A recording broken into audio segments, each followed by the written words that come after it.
This Pennywise recaps, and today we're reviewing the thriller Till Death. Get ready for incredible plot twists. The protagonist, Emma, meets a man named Tom in a hotel room where they are having a drink together. Emma looks distraught and tells Tom that they can't see each other anymore. Tom tries to convince her otherwise, but Emma is adamant that she wants to end their extramarital affair. When she leaves, Tom begs to see her again the next day, but Emma refuses, explaining that the next day is her anniversary. The next day, Emma goes to visit her husband Mark at his work. Her husband's assistant gives her flowers and wishes her a happy anniversary.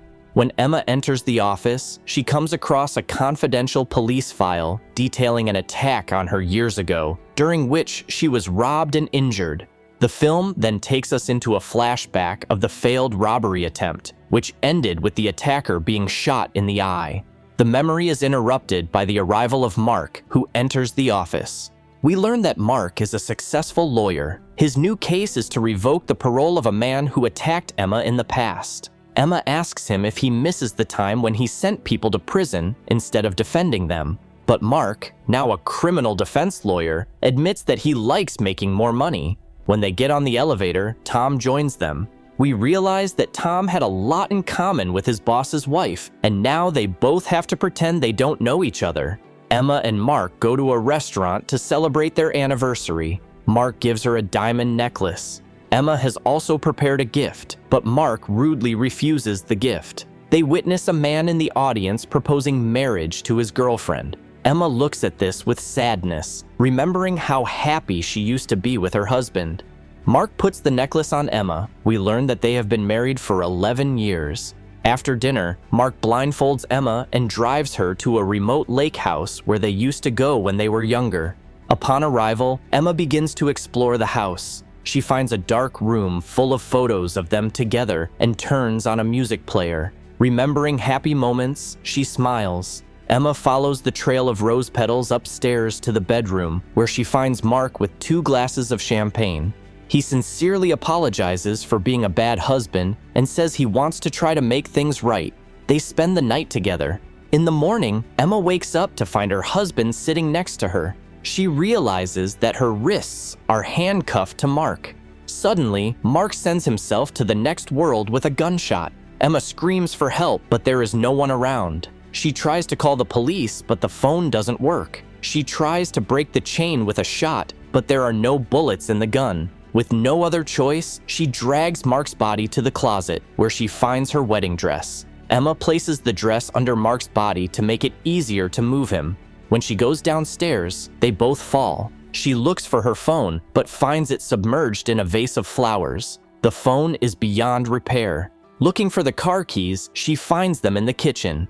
Dragging the body behind her, Emma climbs into the car, but it won't start because the gas tank is empty. Suddenly, their wedding song comes on, and Mark's recorded voice explains that he did all this because Emma was ungrateful. Turns out that he found out about her affair with Tom and decided not to forgive her and not to let her live happily ever after. Emma returns to the house to wash the blood off her face, but finds that she cannot take off the necklace Mark gave her. In desperation, she goes to the basement to look for tools, but finds only empty shelves. She is outraged that Mark was a hypocrite, as she herself has repeatedly washed lipstick stains from other women's shirts.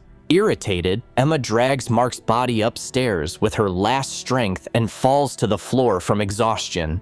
Then she decides to visit the dark room again. This time, she finds a photo from the police file of the man who attacked her during the failed robbery attempt shown at the beginning. She also finds a record player labeled "Turn Me On" and turns it on. The recording shows Emma giving an interview after the attack.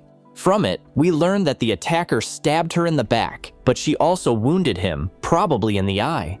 Experiencing severe stress due to the trauma, Emma is unable to listen to the recording and loses her temper. When Emma returns to the living room, she notices someone at the door. It turns out to be Tom. Tom says that he came to the rescue after receiving a series of text messages from Emma saying that she was in danger. However, we know that Emma did not send these messages. Mark did. Realizing the situation, Tom tells us that Mark's office has been searched by the FBI and his entire career is falling apart. Emma realizes why Mark would do this and tells Tom that they need to call the police immediately, as she is sure that Mark has planned everything to set them up.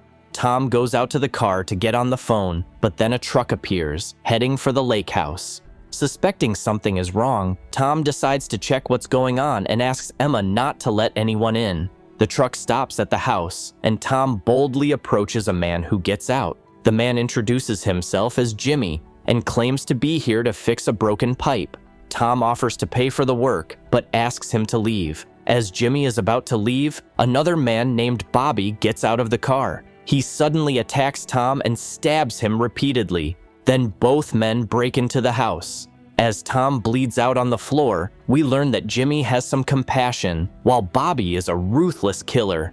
As they examine the house, Emma drags Mark's body outside. She reaches the boat storage room and strangely frees herself from the burden of handcuffs. Soon, Jimmy and Bobby find Mark's body, but Emma is gone. Meanwhile, Emma is hiding right under their feet. Looking at Bobby's face, she realizes that this is the same man who attacked her in the past. From their conversation, Emma learns that Mark hired them with the promise of access to a safe in a lake house where diamonds are supposedly kept. But now Mark is dead, and Bobby and Jimmy are looking for Emma because she is the only one who knows the combination to the safe.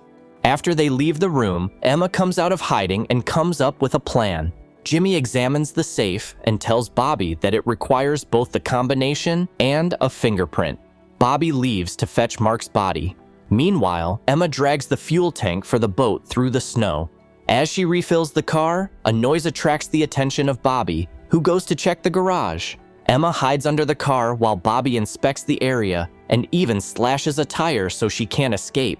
Emma runs back into the house. Jimmy, meanwhile, drags Mark's body into the house. Bobby, suspecting something is wrong, chases after Emma, who is eventually trapped. Smartly, Emma presses the car's key fob, activating the alarm, which distracts the men and forces them to run to the garage. Emma takes a moment to mourn Tom's death. Meanwhile, outside, Bobby explains to Jimmy that he will never let Emma get out alive because he still can't forgive her for spending 10 years in prison after an attempted robbery. They go back inside the house and continue to look for Emma, knowing that she is hiding somewhere. Bobby decides to check the second floor, while Jimmy stays on the ground floor. Once upstairs, Bobby hears a noise in the attic. Going up there, he starts to examine the place, when suddenly Emma comes out of hiding and attacks him.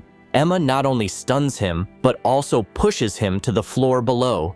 She takes his car keys, and Jimmy, hearing the noise, rushes upstairs to find his brother unconscious.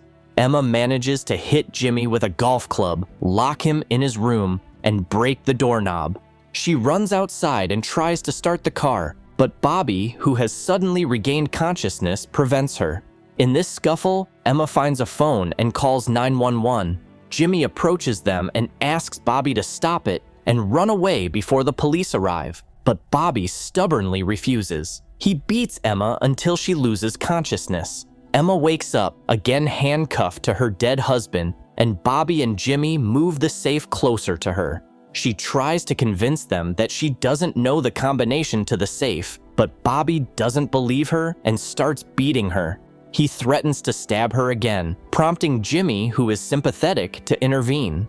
However, Bobby pushes him away. Jimmy then takes Mark's gun and points it at his brother because he no longer wants to accept his fate. Emma seizes the moment and says that she will give them the combination if she is released. Jimmy agrees, and she tells them the code. The safe is finally opened, but it reveals only a metal plate with the inscription that the diamonds have been recycled into the necklace Emma is now wearing. Emma starts to panic, saying that she tried to take off the necklace, but it won't come off. The cold-blooded Bobby is ready to take off the necklace by any means necessary to get the diamonds, but Jimmy refuses to allow it. Bobby pushes Jimmy away and tries to shoot his gun, but it is empty. A fight begins between the brothers. In the process, Bobby accidentally hits Jimmy's head on a clothes hanger, killing him instantly. Shocked, Bobby stops, and Emma picks up a knife. Bobby turns to her and swears that he will kill her. They fight again, but this time Emma manages to hit him with a heavy tool. Emma tries to run away, and Bobby chases her, but now he finds himself handcuffed to Mark's body. Emma makes it to the garage and gets into Mark's car. Bobby chases after her, and in a panic, Emma backs up, crashes through the garage wall, and then drives into other cars. When she is unable to get through, she moves forward and runs over Bobby. However, the car slides on the snow and crashes into a boat shed. Bobby, who miraculously survives, angrily approaches the wrecked car, but Emma is no longer inside. He finds her crawling across the frozen lake and follows her. They fight again, and Emma finally stabs him. But as Bobby's body falls to the ice, it breaks through, and they both end up underwater. Underwater, they continue to fight, but Emma pulls the knife out of his shoulder, disarms it, and breaks free of his grip. She swims to the surface and breaks through the ice. The movie ends with Emma lying on the frozen lake. She takes off her wedding ring and rolls it into the water, while distant police sirens are heard in the background. Thank you for being with us. Subscribe to the channel, like us, and be sure to click on the bell to stay up to date with our new videos.